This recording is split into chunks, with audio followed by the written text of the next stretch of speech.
Forest Creek Farm Sunday sermon in Barnfield. In Barnfield here we grow crimson clover.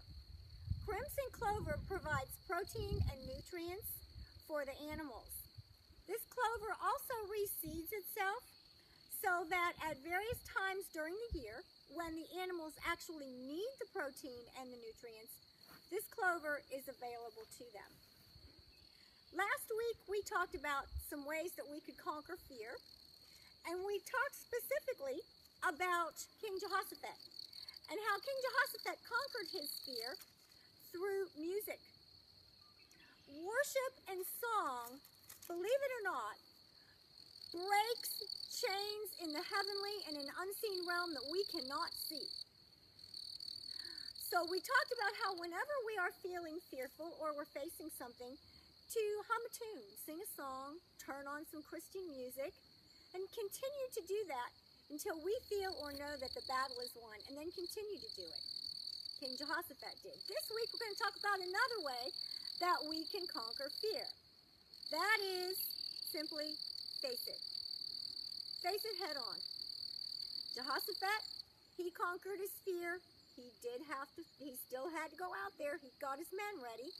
Moses, do you think Moses really wanted to go back to Egypt? I mean, I could just hear him standing there with his little stutter going, but God. And really, he had just fled for his life from Egypt. And now God is sending him back, not just to go back, but to free his people. Moses had to have been terrified. Let's look at Gideon. Gideon was a judge. He was afraid and fearful. We have the apostles who were locked up in the upper room. Why?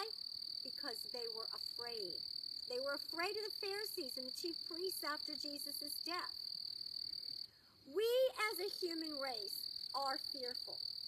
That happened in the Garden of Eden when there was sin, and Adam and Eve found themselves naked and afraid. But God didn't leave us alone here. He gives us ways to conquer our fears and break the chains that hold us fearful. What is it that you're facing? Is it the divorce papers that are on their way? Is that cancer diagnosis that you perhaps just got? What about a custody battle and you might be losing your children?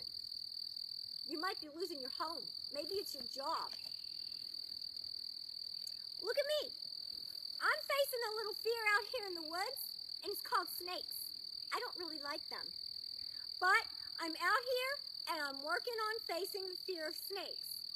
People are afraid of spiders. There's phobias. There's names for heights. There's names for all sorts of fears. But we can conquer them. As we move through the fear, as we face the fear, we find that the fear loses its power while we gain ours. Jesus tells us in John 14:27, "My peace I leave you, my peace I give you. But I don't give to you as the world gives. Do not let your hearts be troubled, and do not be afraid." I want to leave you with that for this week. Make it a great week as you move through your fear. God bless.